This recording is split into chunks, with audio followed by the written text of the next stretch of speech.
નમસ્કાર ડ્રાઈવર મિત્રો, ચલો ગાંધીનગર. વાહન વ્યવહાર કમિશનર શ્રી ટ્રાન્સપોર્ટ ડિપાર્ટમેન્ટના ડૉક્ટર જીવરાજ મહેતા ભવન જૂના સચિવાલય ખાતે મોટી સંખ્યામાં પછી ટ્રાન્સપોર્ટેશનના ફોર વ્હીલર ચાલકો હોય કે રિક્ષા ચાલકો હોય, વિશાળ સંખ્યામાં ચલો ગાંધીનગર.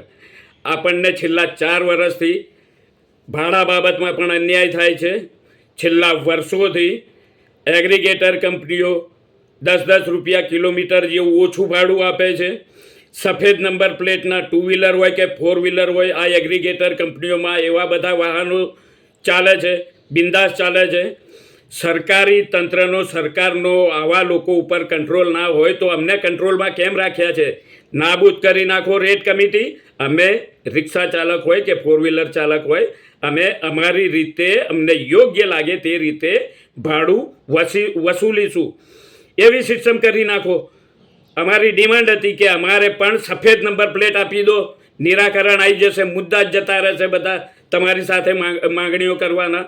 એ પણ નથી થતું.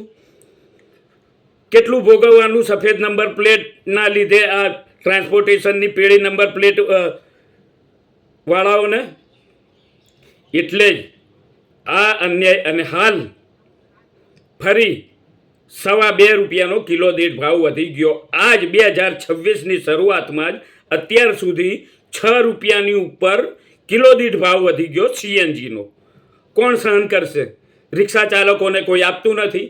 2-5 રૂપિયા વધુ માંગીએ તો પેસેન્જર બૂમાબૂમ કરતા હોય છે. બંધારણમાં રાખ્યા છે અમને. આ બંધારણમાંથી સરકાર જો નિરાકરણ વહેલા ના લઈ શકતી તો બંધારણમાંથી અમને મુક્ત કરો. અમારું ભાડું અમને વસૂલવા દો. અમને સફેદ નંબર પ્લેટ કરી નાખો, પીળી નંબર પ્લેટ કાઢી નાખો. જે પણ નીતિ નિયમો હોય ટ્રાન્સપોર્ટેશનના સાધનો ઉપર થોપવામાં આવે છે પોલીસ દ્વારા કે સરકાર દ્વારા.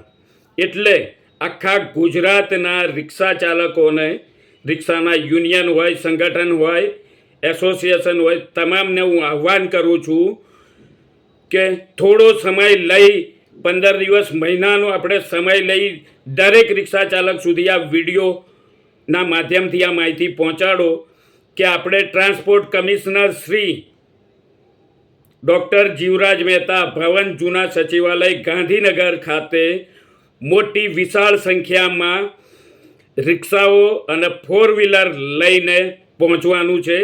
આજે આ જાહેરાત કરું છું અને દરેક રિક્ષા ચાલકો સુધી અને 4 વ્હીલર ચાલકો સુધી માહિતી પહોંચશે. એટલે થોડો સમય લઈને આપણે તારીખ ને સમય નક્કી કરીને ગાંધીનગર ખાતે જવાનું છે. જય હિન્દ, જય ભારત.